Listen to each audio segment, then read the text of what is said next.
왜 열심히 달리는데 살이 빠지질 않을까요? 오늘은 이 이유를 체지방 감량에 대한 근본적인 이해를 통해 이야기해 보려 합니다. 이걸 모르고 무작정 달리기를 하시면 살은 안 빠지고 그냥 힘만 드시게 됩니다. 평소 열심히 달리시는데 살이 좀 안 빠진다 하시는 분들은 이번 영상 끝까지 보시면 그 이유와 해결 방법까지 모두 알아가실 수 있습니다. 많은 분들이 이렇게 생각합니다. 힘들게 뛸수록 더 빨리 살이 빠질 거라고요. 그런데 이건 절반만 맞는 이야기입니다. 숨이 턱끝까지 차는 강도로 달리면 우리 몸은 지방보다 탄수화물을 더 많이 사용하게 됩니다. 하지만 그렇다고 해서 지방이 아예 안 빠지는 건 아니죠. 여기서 중요한 기준이 하나 있습니다. 러닝을 할 때 내가 너무 빠르게 뛰고 있는지 확인하는 방법인데요. 가장 많이 추천되는 기준으로는 옆 사람과 대화가 가능한가, 숨이 차긴 하지만 짧은 문장은 말할 수 있는 정도, 이 정도가 살을 빼고 싶은 러너가 가져가야 할 런닝 강도입니다. 그런데 여기서 한 가지 더 짚고 넘어가야 하는 게 있죠. 그럼 천천히 뛰면 끝나는 건가? 이걸로 해결된 문제였다면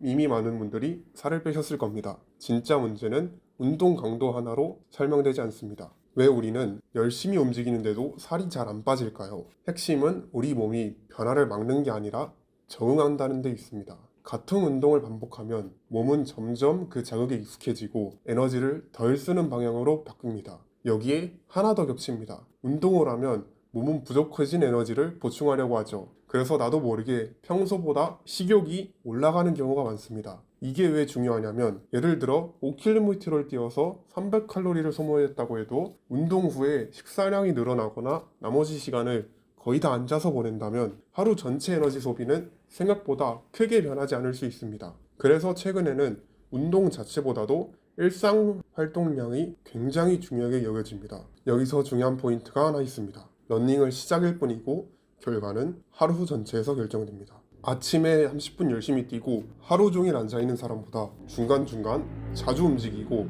걷고 계단을 쓰고 몸을 쓰는 사람이 결과는 더 좋을 수 있습니다. 하루 종일 얼마나 움직였는지가 체지방 감량에 큰 영향을 준다는 겁니다. 그런데 여기서 한 단계 더 들어가야 합니다. 왜 어떤 사람은 같은 생활을 해도 더 잘 빠지고 어떤 사람은 더 안 빠질까요? 여기서 등장하는 게 바로 호르몬입니다. 특히 인슐린이 더 중요하죠. 인슐린은 단순히 혈당만 조절하는 게 아니라 에너지를 저장할지 사용할지를 결정하는 신호입니다. 우리가 음식을 먹으면 혈당이 올라가고 인슐린이 분비됩니다. 이때 몸은 지금 에너지가 들어왔구나 이렇게 판단하고 남은 에너지를 저장하려고 하는 방향으로 움직이죠. 문제는 이 상태가 너무 자주 반복될 때입니다. 간식, 음료, 잦은 식사로 인해 인슐린이 계속 올라가 있는 상태가 되면 몸은 점점 에너지를 쓰기보다 저장하는 데 더 익숙하게 되죠. 그리고 동시에 식욕도 더 쉽게 올라가게 됩니다. 그래서 같은 양을 먹더라도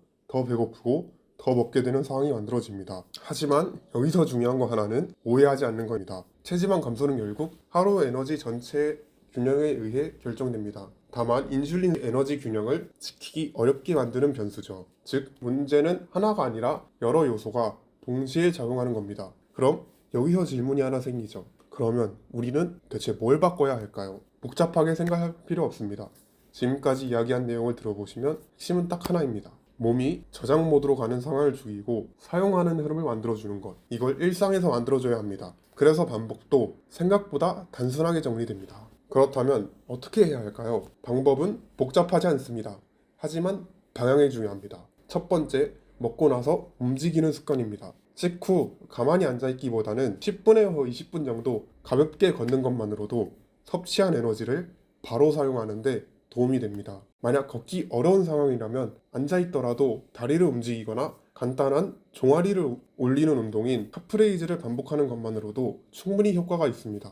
핵심은 먹고 나서 가만히 있지 않는 거죠. 저도 이 방법을 알고 나서 요요를 벗어나기 시작했습니다. 두 번째, 지속 가능한 운동 관대를 찾는 겁니다. 공복 운동은 지방 사용 비율이 높아지는 장점이 있지만 체지방 감소 자체는 총 에너지 소비가 더 중요합니다. 그래서 공복이냐 아니냐보다 내가 꾸준히 할 수 있는 방식이 더 중요합니다. 여기서 러닝 기준을 하나 드리면 처음 시작하시는 분들은 주 1에서 4회 사이에 한 번에 20분에서 30분 정도를 목표로 하시고 키로당 10분 이 기준으로 잡으시면 됩니다. 이게 지방을 더 잘 태워서일 뿐만이 아니라 가장 오래 유지할 수 있는 강도이기 때문입니다. 세 번째, 일상 활동량을 의식적으로 늘리는 겁니다. 엘리베이터 대신 계단을 오르거나 한두 시간에 한 번씩 스쿼트나 퍼시업 한 세트 등 틈틈이 몸을 움직이는 습관이 결국 체지방 감량에 큰 차이를 만듭니다. 그리고 마지막으로 정체기가 온 경우입니다. 이럴 때는 무조건 식단을 더 줄이기보다는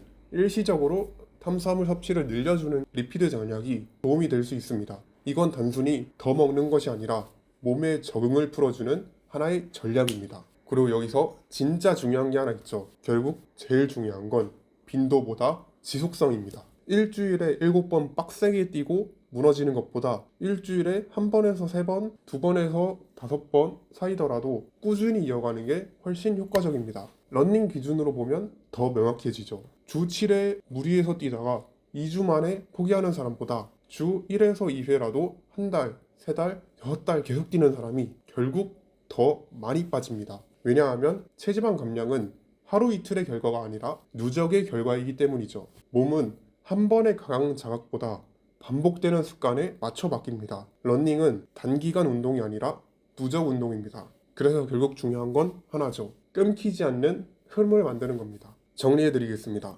살이 안 빠지는 건 노력 부족이 아니라 방향과 전략의 문제입니다. 힘들게 하는 것보다 지속 가능하게 하는 게 가장 중요합니다. 러닝도 마찬가지입니다.